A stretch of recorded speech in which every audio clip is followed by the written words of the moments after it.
오늘 이 아침에 우리에게 주시는 하나님의 말씀은 사도행전 4장 13절에서 22절까지 말씀입니다. 사도행전 4장 13절에서 22절까지 말씀, 우리 함께 13절에서 22절까지 말씀을 함께 읽도록 하겠습니다. 13절입니다. 그들이 베드로와 요한이 담대하게 말함을 보고 그들을 본래 학문 없는 범인으로 알았다가 이상히 여기며 또 전에 예수와 함께 있던 줄로 알고 또 병 나은 사람이 그들과 함께 서 있는 것을 보고 비난할 말이 없는지라 명하여 공회에서 나가라 하고 서로 의논하여 이르되 이 사람들을 어떻게 할까? 그들로 말미암아 유명한 표적을 나타난 것이 예루살렘에 사는 모든 사람에게 알려졌으니 우리도 부인할 수 없는지라. 이것이 민간에 더 퍼지지 못하게 그들을 위협하여 이후에는 이 이름으로 아무에게도 말하지 말게 하고자 하고 그들을 불러 경고하여 도무지 예수의 이름으로 말하지도 말고 가르치지도 말라 하니 베드로와 요한이 대답하여 이르되 하나님 앞에서 너희의 말을 듣는 것이 하나님의 말씀을 듣는 것보다 옳은가 판단하라. 우리는 보고 들을 것을 말하지 아니할 수 없다 하니 관리들이 백성들 때문에 그들을 어떻게 처벌할지 방법을 찾지 못하고 다시 위협하여 놓아주었으니 이는 모든 사람이 그 된 일을 보고 하나님께 영광을 돌림이라. 이 표적으로 병 나은 사람은 40여 세나 되었더라. 아멘. 하나님이 주시는 은혜로 선한 일을 하다 보면 사람들에게 존경을 받는 경우도 있지만 그 선한 일을 행함으로써 많은 핍박을 받게 되고 더해서는 또 감옥에 갇히게 되는 경우도 있습니다. 그러나 감옥에 갇혀도 실망하거나 두려워할 필요가 없다라는 것이죠. 왜냐하면 하나님이 허락하지 아니하시면 그 어느 누구도 믿는 자를 감옥에 갇히게 할 수 없기 때문이다라고 말씀하고 있습니다. 그러면 하나님이 왜 믿는 자들을 감옥에 갇히게 허락하십니까? 감옥에 갇힘으로써 복음을 증거하게 할 수 있다라는 것이죠. 사도 바울도 죄인된 몸으로 로마에 압송가게 되었는데 가는 도중에 복음을 전하고 로마에서는 높은 관료들 앞에서 담대하게 복음을 증거하여 결국 복음으로 로마를 정복하여서 콘스탄틴 대제로부터 기독교가 국교가 되었던 것이었습니다. 우리도 복음을 위해 살아갈 때에 많은 역경이 있습니다. 그러나 부딪히는 것으로 인해 하나님의 놀라운 은혜를 체험할 기회라는 것을 알고 뒤로 물러가지 않아야 한다라고 말씀하고 있는 것이죠. 그러면 오늘 본문을 통하여서 우리에게 주시는 은혜가 무엇인지 한번 살펴보도록 하겠습니다. 먼저 본문 13절에 있는 말씀, 13절 말씀을 우리 함께 읽어보겠습니다. 그들이 베드로와 요한이 담대하게 말함을 보고 그들을 본래 학문 없는 범인으로 알았다가 이상히 여기며 또 전에 예수와 함께 있던 줄로 알고. 이 평범한 베드로와 요한이 사내들인 앞에서 말하고자 하면 아주 위압감이 느껴져서 저절로 주눅이 들어서 말이 막히고 헛기침이 절로 나올 것인데 전혀 그렇지 않고 이들은 담대하게 말을 하고 있다라고 말씀하고 있는 것입니다. 하나님께서 이들에게 은혜를 부어주시니 그들이 막힘없이 담대하게 능력 있게 말할 수 있었던 것이었습니다. 그들은 부족하고 힘이 없고 나약한 자들이었지만 하나님이 능력을 주시니 대단한 사람들 앞에서도 주눅들지 않고 능력 있게 말할 수 있게 되었다라는 것이죠. 다음으로 또 이렇게 이야기하고 있습니다. 그들을 본래 학문 없는 범인으로 알았다가라고 말씀하고 있죠. 세상 사람들은 그 사람을 평가함에 있어서 어느 곳에서 누구로부터 배웠는가를 기준으로 삼습니다. 그래서 그 지역 출신이라면 그 대학을 나왔다면 인정해주고 그렇지 아니하면 무시하는 경우가 종종 있습니다. 그래서 그들은 베드로와 요한을 무시하고 법정에 세웠으나 그들이 담대하게 능력 있게 변론하는 모습을 보고 놀랐다라는 것이죠. 그러므로 우리에게 어떤 권세자의 핍박이 있더라도 놀라거나 두려워할 필요가 없다라는 것입니다. 오히려 그 핍박이 복음을 증거하는 좋은 기회가 된다라고 말씀하고 있는 것이죠. 누가복음 21장 12절에서 13절 말씀을 보면 이렇게 나와 있습니다. 이 모든 일 전에 내 이름으로 말미암아 너희에게 손을 대어 박해하며 회당과 옥에 넘겨주며 임금들과 집권자들 앞에 끌어가려니와 이 일이 도리어 너희에게 증거가 되리라. 증거가 되리라 라고 말씀하고 있죠. 그러니까 핍박받는 자들이 다 높은 사람이라서 인간적으로 도저히 감당할 수 없는 자들이나 그들 앞에 끌려가서 재판을 받는 것이 오히려 증거하는 기회가 되어진다라고 말씀하고 있는 것이죠. 그러므로 너희는 변명할 것을 미리 생각하지 말라라고 하셨던 것이었습니다. 왜 그렇게 말씀하고 있습니까? 그들은 학문이 높기 때문에 학문적으로는 어떻게 할 수 없기 때문입니다. 기술적으로 그들을 감동시키려 다가가는 언변이 부족해서 안 된다라고 말씀하고 있는 것이죠.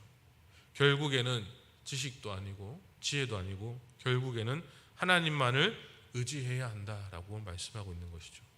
하나님만을 의지하면 모든 대적이 능히 대항하거나 반박할 수 없는 지혜를 우리에게 주시겠다고 하나님이 약속해 주신다고 말씀하고 있는 것입니다.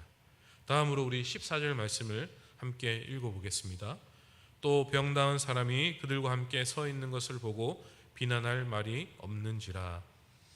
베드로와 요한이 증거하는데 막힘없이 담대하게 능력 있게 말하고 또 나면서부터 안진병이었던 사람이 하나님의 능력으로 낫게 된 것을 확증하기 위하여 옆에 서 있으니 더욱 할 말이 없다라는 것이죠.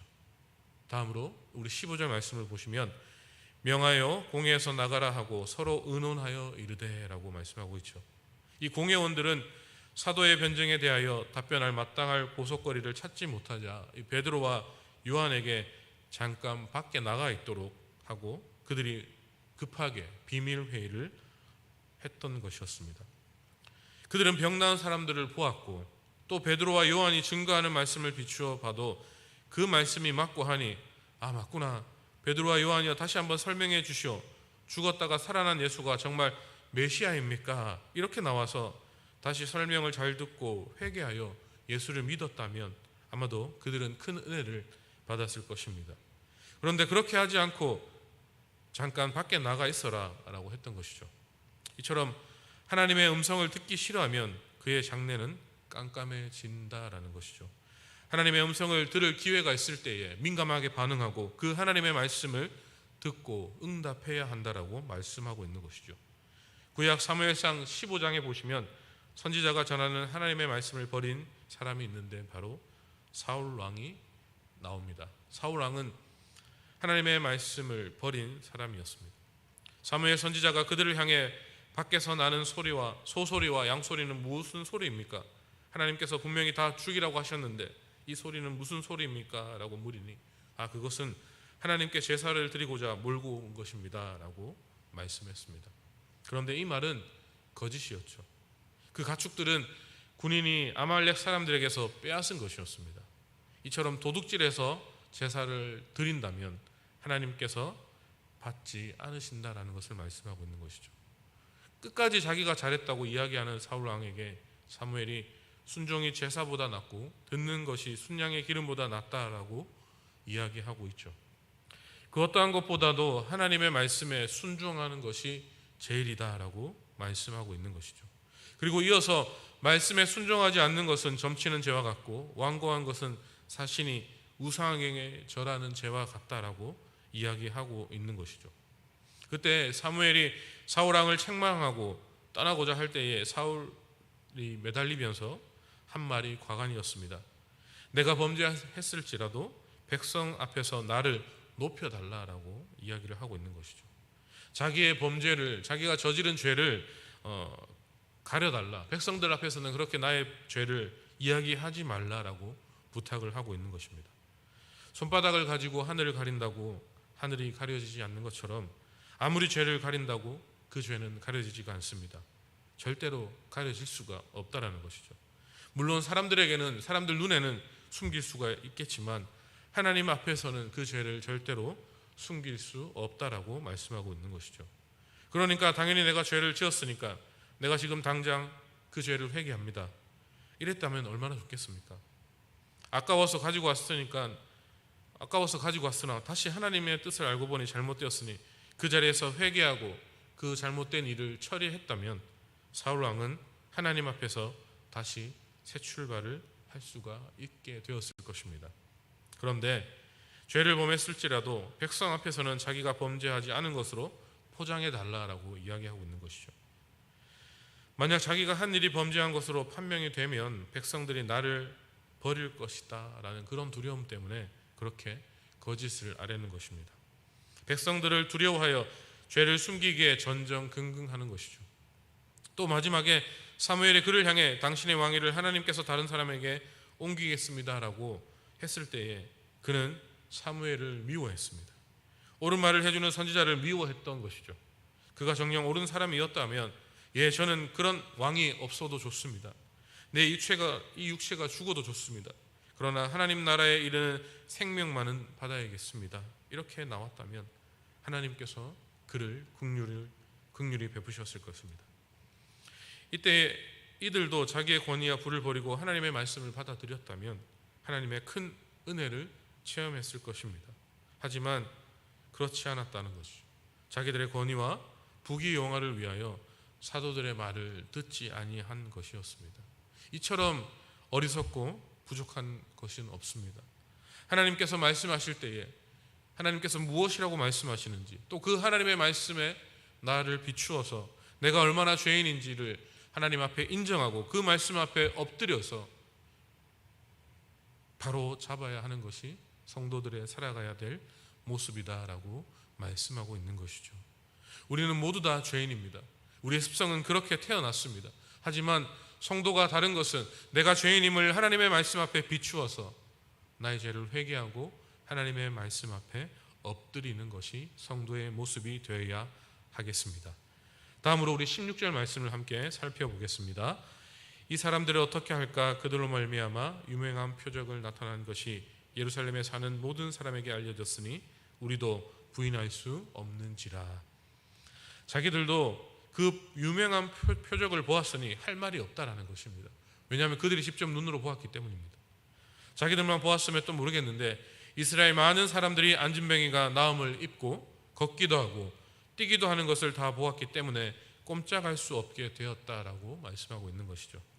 하나님께서는 이렇게도 확실한 사건과 증거를 주었지만 그들은 심령이 받아들일 수 없었던 것입니다. 눈으로 보았지만 그것을 인정하기 싫었다라는 것이죠. 오히려 어떻게 해서든 무마시키고 없애버리고자 했던 것이었습니다. 이들은 예수님께서 부활하셨을 때 살아나셨다는 병정들의 말을 듣고도 회개하지 않고 그들에게 돈을 주고 거짓말을 하도록 한 것과 똑같은 짓을 하고 있는 것이죠. 이것이 바로 부패한 교회입니다. 이것이 세상이 아니라 변질된 교회의 모습을 보여주고 있는 것이죠. 이 말을 하는 사람이 정치하는 사람이 아니라 교회의 지도자인 서기관, 대제사장, 바리새인들이었습니다. 부패된 교회, 말씀에서 떠난 교회가 되니까 이렇게 나타나게 된 것입니다. 교회가 부패해지니 확실한 말씀과 확실한 표적이 나타났지만 하나님의 말씀에 굴복하지 않고 자기들의 입장만 세우고자 했던 것이었다라고 말씀하고 있는 것이죠. 다음으로 우리 17절 말씀을 살펴보겠습니다. 이것이 민간에 덮어지지 못하게 그들을 위협하여 이후에는 이 이름으로 아무에게도 말하지 말게 하자 하고, 결국 법적으로 신문할 근거를 찾지 못한 그들이 택한 결정은 사도들을 위협하여서 더 이상 아무에게도 예수의 이름으로 말하지 못하게 하자는 것이었습니다. 예수께서 유일한 구주라는 것과 친히 살아계심을 부인할 수 없도록 증거가 보여줬고, 또 사도 베드로의 증언에 의해서 그런 예수를 죽인 죄가 그들에게 있음이 드러났음에도 불구하고 자기들의 부귀영화만을 고수하고자 부당한 결정을 한 것이었습니다. 다음으로 우리 18절 말씀을 한번 읽어보겠습니다. 그들을 불러 경고하여 도무지 예수의 이름으로 말하지도 말고 가르치지도 말라 하니, 결국 이러한 결정을 내린 것은 당시 종교 지도자들이 얼마나 타락하고 그 양심이 마비되었는가를 보여주고 있는 것이죠. 그러나 베드로와 요한은 그들의 타협적 판결을 거부하였습니다. 아무리 베드로와 요한을 몰아세우고 그들에게 두려움을 주고 그들에게 핍박을 가하더라도 베드로와 요한은 결국 타협하지 않았습니다. 살아계신 그 예수 그리스도를 눈으로 보았고 또 살아계신 그 예수 그리스도의 도구로서 하나님의 놀라운 이적을 행하였던 그들이었기 때문에 두려울 것이 없었다라는 것이죠. 성도들도 마찬가지입니다. 우리 안에 살아계신 예수 그리스도의 믿음이 있기에, 나를 구원하여 주신 그 예수 그리스도의 능력이 있기에 우리는 두려워할 필요가 없다라는 것이죠. 우리를 넘어뜨리려고 하는, 우리를 쓰러뜨리려고 하는 그런 고난과 핍박 앞에 우리가 두려워할 것이 없다라는 것입니다. 그리고 세상과 타협할 필요가 없다라는 것이죠. 지금 당장 세상과 타협하지 않으면 내가 손해를 보고 나에게 불이익이 당하는 것처럼 느껴질지라도 그렇게 세상과 타협하지 말고 살아계신 내 안에 역사하시는 그 하나님을 붙잡아야 한다라는 것이 성도들이 살아가야 될 모습이다라고 말씀하고 있는 것입니다. 다음으로 19절 말씀을 함께 읽어보겠습니다. 베드로와 요한이 담대하여 이르되 하나님 앞에서 너희의 말을 듣는 것이 하나님의 말씀을 듣는 것보다 옳은가 판단하라. 베드로와 요한이 하나님 앞에서라는 선언에서 볼 수 있듯이 항상 하나님의 임재, 즉 하나님의 면전에 서 있다라는 신전 의식을 갖고 있었기에 이스라엘의 최고 법정 산헤드린의 위협에도 굴하지 않고 공의의 결정을 정면적으로 거부할 수 있었던 것이었죠. 이런 사도들의 단언한 태도는 실로 대담한 도전이었습니다. 이런 태도를 취할 수 있는 용기가 생긴 근거는 그리스도를 믿는 믿음으로부터 나왔다는 것을 알 수 있습니다.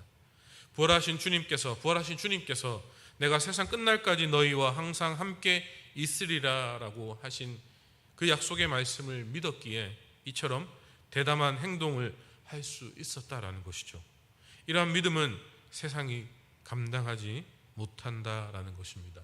사랑하는 성도 여러분, 내가 세상 끝날까지 너희와 함께 있으리라라는 그 하나님의 말씀을 붙잡고 그 하나님의 약속을 믿으시길 바라겠습니다. 다음으로 우리 20절 말씀을 살펴보겠습니다. 우리는 보고 들은 것을 말하지 아니할 수 없다 하니. 사도들이 이중부정으로 강력한 긍정을 표현하는 어법을 사용함으로써 반드시 말해야 한다는 강력한 의지를 표시하고 있습니다. 즉 목격자로서 보고 들은 것을 증언하지 않을 수 없다라는 것입니다. 내가 보았기에 그것을 증언하지 않을 수 없다라고 말하고 있는 거죠. 여기서 보고 들은 것이란 예수님께서 죽은 자 가운데서 사흘 만에 살아나신 부활 사건을 의미하고 있습니다. 이처럼 사도들은 인간의 권위와 하나님의 권위가 충돌할 때에 하나님의 권위에 순종하는 편을 택하였습니다. 산헤드린 공회는 사람을 죽이는 것 외에는 모든 것을 할 수 있는 강력한 권세가 있던 사람들입니다. 그러한 권세를 가진 자들에게 결정을 듣지 아니하겠다는 것은 생명을 건 각오를 하고 있는 것이죠. 사람의 권위에 승복하지 않고 하나님의 권위에 순종하면 승리하게 된다라고 말씀하고 있는 것입니다.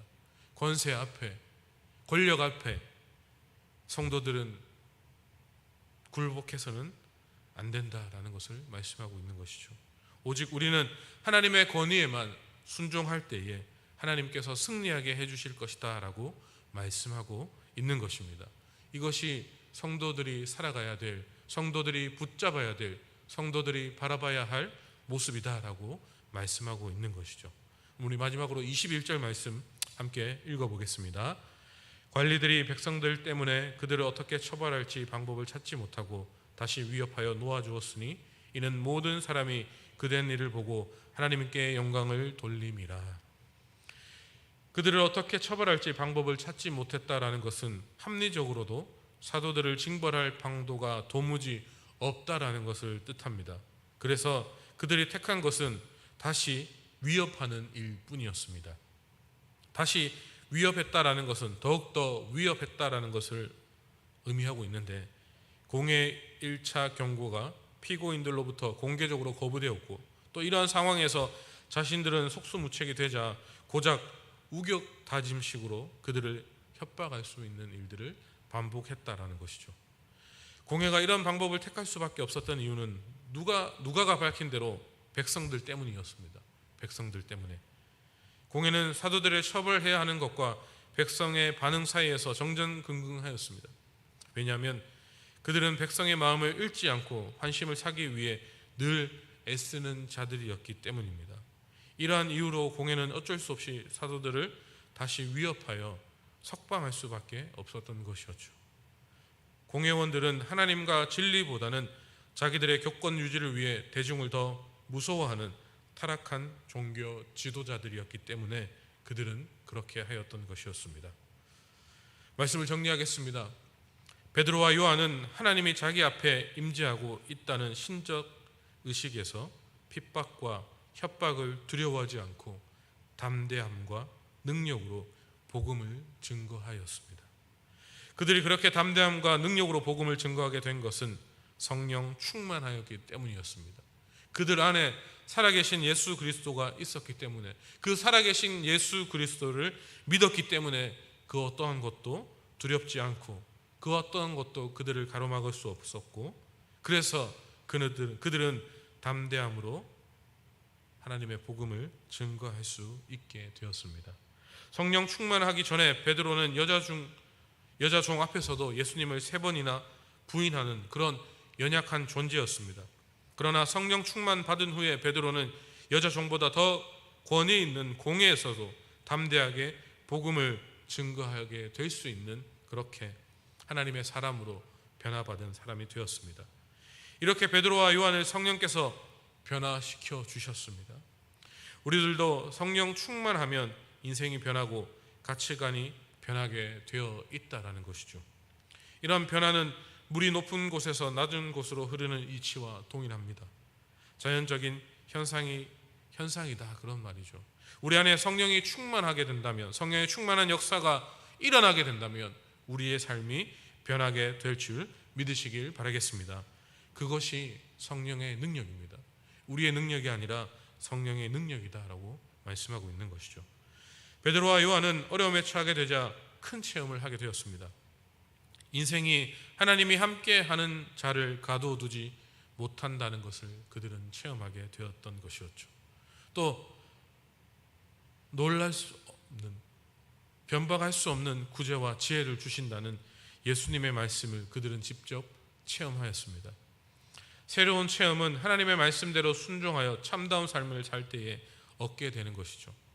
그러므로 어떠한 시련이 와도 타협하거나 굴복하지 말고 온전히 하나님 앞에 살아갈 수 있는 성도들이 되어야 한다라고 말씀하고 있는 것입니다. 사랑하는 운하교회 성도 여러분, 무엇이 우리를 가로막고 있습니까? 무엇이 우리를 두렵게 하고 있습니까? 세상을 쫓아가는 것이 아니라, 세상을 향하여서 굴복하는 것이 아니라 하나님의 말씀 앞에 온전히 서서 그 어떠한 것도 타협할 수 없는 그 하나님의 말씀을 붙잡고 하나님의 성령의 충만한 능력을 가지고 이 세상을 이겨나가는, 이 세상을 두려워하지 않고 이 세상을 승리하는 삶을 살아갈 수 있는 운하교회 모든 성도님들이 다 되시기를 주님의 이름으로 간절히 소망하고 축복합니다. 아멘. 제가 한번 기도하겠습니다.